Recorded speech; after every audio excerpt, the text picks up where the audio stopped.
বঙ্গোপসাগরে ধীরে ধীরে সৃষ্টি হচ্ছে এক গভীর নিম্নচাপ, যা রূপ নিতে পারে একটি শক্তিশালী ঘূর্ণিঝড়ে। আবহাওয়াবিদরা আশঙ্কা প্রকাশ করছেন যে মে মাসের শেষ দিকে এই ঘূর্ণিঝড় বাংলাদেশ ও ভারতের উপকূলে আঘাত হানতে পারে। ঘূর্ণিঝড়টির নাম হবে শক্তি, যার নামকরণ করেছে শ্রীলঙ্কা।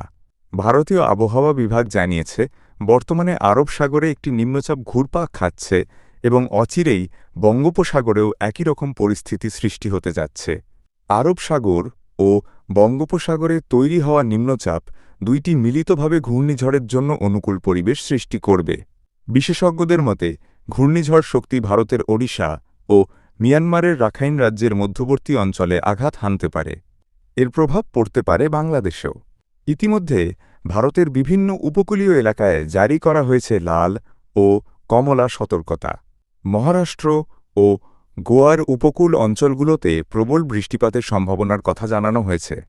কঙ্কন উপকূলেও